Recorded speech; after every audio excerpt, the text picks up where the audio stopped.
I'm very happy to be here. Very good to see. And some of you I knew already, thanks to the COIR program. So it's nice to see you also live again. And then Professor Lalit, thank you very much for this occasion. Also the founder of the MERI Institute, thank you so much. And also the former speaker, thanks a lot for their insightful views that you had on Europe. For me also some new insight. Thank you very much for sharing those. Okay, so I start now this very tiny speech that I'm going to give, because I really reduced it. I can speak for hours on Schumann, with the question that I always raise at our university and at any other university, and that is, who started the first peaceful revolution in Europe? Nobody knows, don't worry. Well, I mean, the people of my course, they will know, but no. Normally, people don't know. If you ask who started the first peaceful revolution in India, Gandhi. Everybody knows in the whole world. No doubt about that. Well, in Europe, we had Robert Schuman. And who is this Robert Schuman? Who was he and what did he do? Well, he started then, as I said, the first peaceful revolution in Europe by the method of reconciliation between two arch enemies for over 1,000 years, which were France and Germany, working together on a peace project as equal partners, using the instruments of war, which were coal and steel, as instruments of peace, by putting them on a supranational level. So they were not longer, the coal and steel were no longer French, no longer German. You can think, wow, this was a whole mouthful. This is such an intelligent way of solving issues, whatever issue. If it is a personal issue, or if it is a big issue, a municipal or a provincial or a regional or a continental issue, even then.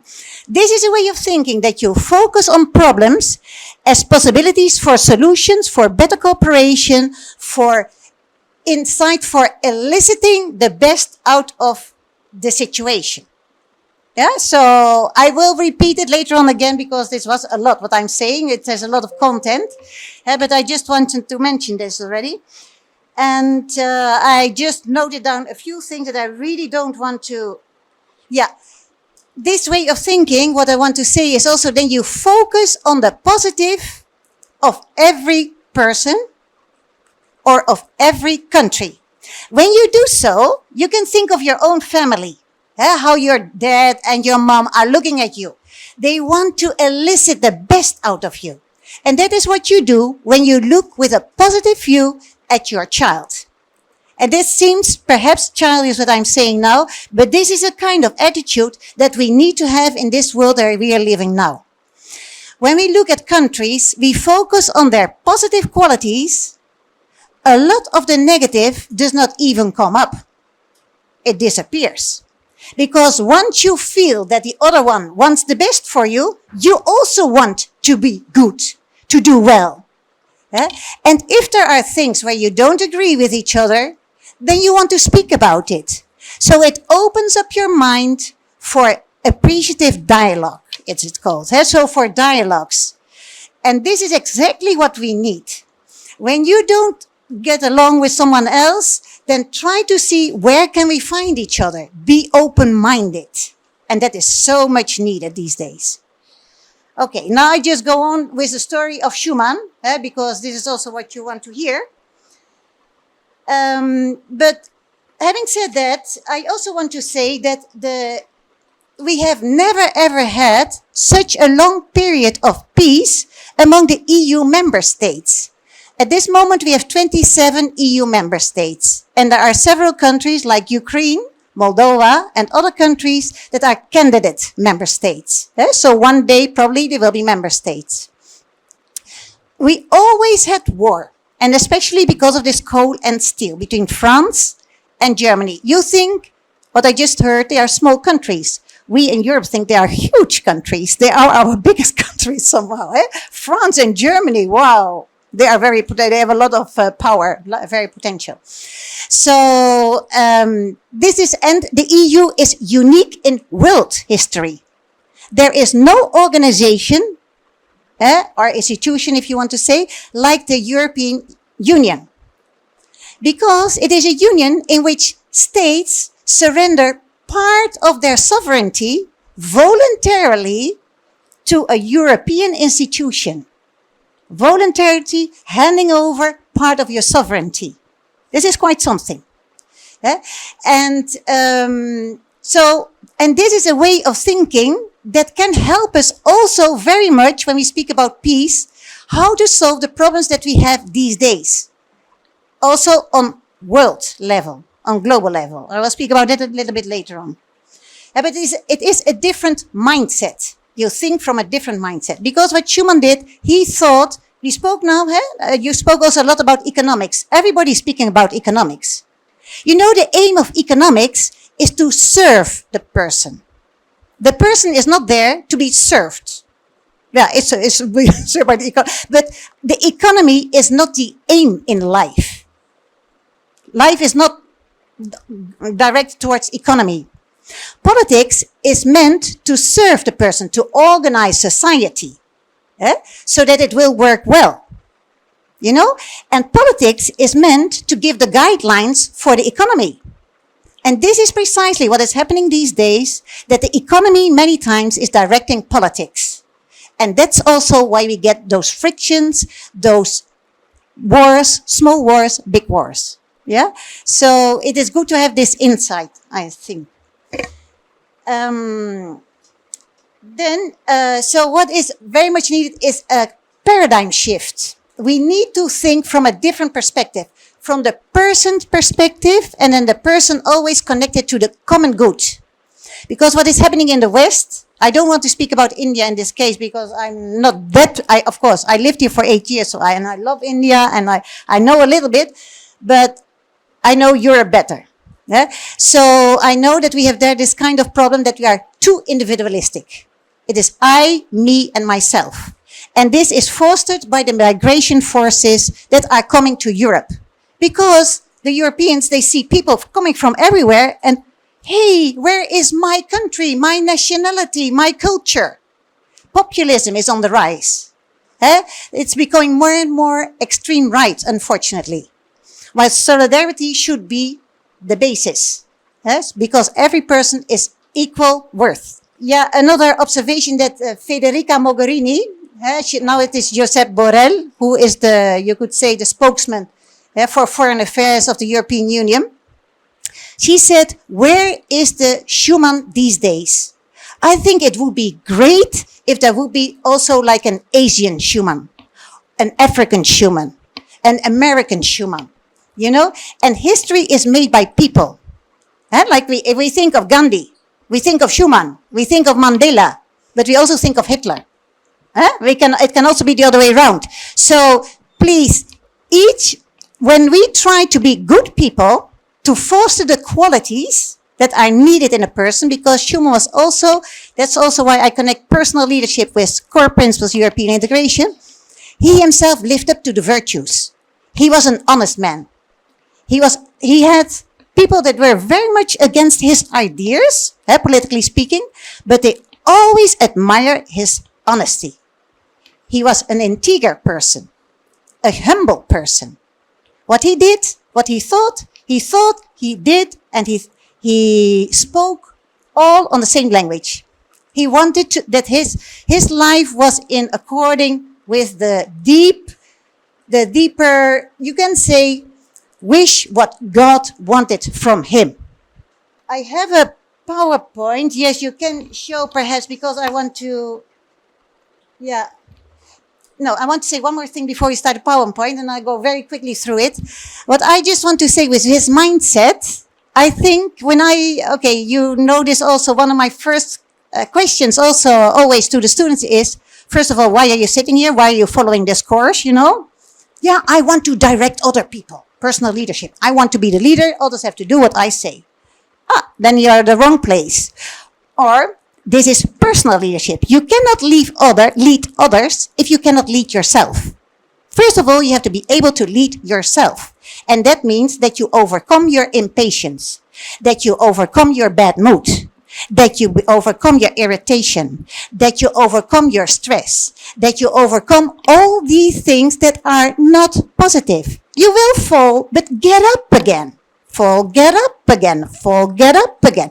That is the human being, and that is the interior war, if you want to say it, that we need to fight in order to have peace in the world.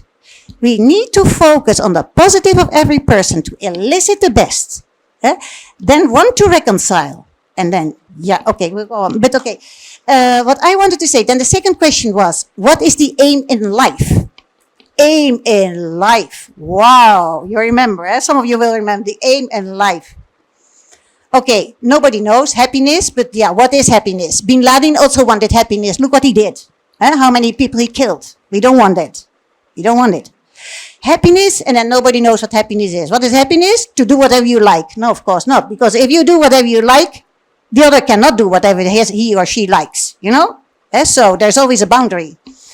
To travel wherever you want.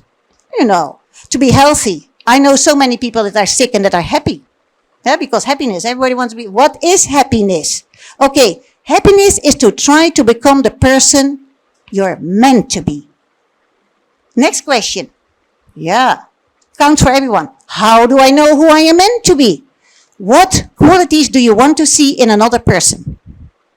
And then you get to, I want the person to be nice, to be kind, to be honest, to be hardworking, to be trustful, to be, all those good qualities. Okay, so that other person is me. I myself, I'm the other person for the other person. So we have to work on those qualities. And the same happens with the countries. This is so, because countries are people, that is the connection, precisely. Okay, so now, then you see, I asked the students, this time, this was another form then of a class. I had 29 students from all over the world, from Australia, Africa, Asia, Europe, United States, everywhere. I wrote down all the qualities that they wanted to see in another person, 29 qualities, different qualities, every time more difficult to find. Humility was the very last one that someone still could invent, while humility is at the foundation. If you're not humble, all the other things are infected somehow. So humility is the truth, not to pretend to be someone that you're not. So everybody wanted to have all those 29 qualities. I said, this is interesting. You're from all over the world. Everybody wants to see the same qualities. And that is what you can call the natural law that is engraved in the soul of every person. And that is the basis on which we can build peace. This is the strong base. And this is precisely also what Schumann did. He lived up to the qualities. And it's not easy. And it's for each person, it is a battle. But it is a joyful battle because we become more free, more happy. When you don't give in to impatience, when you don't give in to unkindness and things, you feel more happy, you feel more free. When you try to be good. Sorry, now we go very quickly, if you don't mind. Do I have 2 minutes? 2 minutes? Okay, go quickly. So, India and Europe, the world today, a wake-up call. Okay, I just want to make a very small comparison with between Europe and India. Europe, as we just heard also, we are very different. Also, Professor Lalit Agarwal just said it, and we also noticed it in your presentation, thank you so much, that the North and the South are like Kashmir and Kerala. The North, Norway and Spain, nothing in common. Well, a few things, they're mountains. Okay. But, it is very different. East, West, very different. Cultures, very different. Languages, very different. In India, you have all the different states. They all have their own language. They all have their own culture. They all have and you're one nation. This is also the European Union, also very, very different. But we have the European Union. That goes together. Then also the democracy is one of the essentials of the European integration project. So you respect the opinion, the wishes of the people. Okay, so I think now we go to the next slide. These are the common, okay, we have no time, unfortunately, to go into all these things. We did it with our COIR project, the Collaborative Online International Learning at the Hague University, that we did together with this institution and an institution in Spain. But with Schumann's frame of reference, which is, I just repeat because it's extremely important, person connected to the common good at the heart of politics, economics, juridical systems, everything. Then the method, reconciliation. Always look for how can we reconcile. Solidarity, but with deeds, like coal and steel. Instead of instruments of war, we make them instruments of peace. Then subsidiarity. Don't ask countries or regions to give in more than they need, because it is only for the common good. What is really needed, they have to give in. Then supranationality. Sorry, they have to be as much themselves as they want. Sorry, I'm saying it wrongly. Subsidiarity means that you protect the independence as much as possible. And then supranationality, they only need to give in where it's really, really needed. Okay, and with that frame of reference, you can work towards the solution of even all these problems. And I can speak about that, but there's no time for it right now. But if there is time later on, I would very much like to do so. Next one, please. This is the main aim of the European integration. It's not the economy. It's not coal and steel. It is about peace and security. Thank you. Next one. I think this is something to take to heart. World peace cannot be safeguarded without the making of creative efforts proportionate to the dangers which threaten it. Now we are in a world with many wars. So now we also have to think continentally. So perhaps instead of supranational, some things have to be organized supracontinental. If people die because there's no water, we should do something about it. Yeah, continentally. Next one. This is a new kind of politics, what he started with, the supranationality, that states hand over part of the sovereignty. That is a new way of thinking that had not happened before in the world history. Yeah? So, inauguration of a new kind of politics that will probably be the strongest effort to protect our continent and to preserve the world from suicide. Suicide, if we continue with all those words, I don't want to think of it. Yeah? The next one, please. We had this one, thank you, where's the Schumann of an Adenauer today? This is one of the Schumann conferences that we have with students. We just switched to the next one. Of course, Mahatma Gandhi, first peaceful revolution in India. It's amazing what he did, what one person can do, and you can be that person.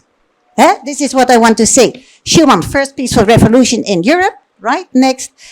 This is a story, I won't tell all this story because there's no time for it. This was something, Schumann, he lost his mom, he got really very sad. I thought perhaps I have the vocation of a priest. Then somebody said, no, the saints of the future will be saints in suit. Just lay people, like you, me, everybody. Okay, just go ahead, please, for the next one. Just want to mention this one, the former. After the First World War, Schumann also changed nationality. Because of this, Alsace-Lorraine, it was first German, and then it became French again. So he was born a German, he became French. I will stop, I know it's there. Perhaps what is needed is a paradigm shift then. That is what I want to say. We need to think from a different perspective and look from a different perspective at the world today. I think that's the main message I would like to give. Thank you. Sorry for taking time.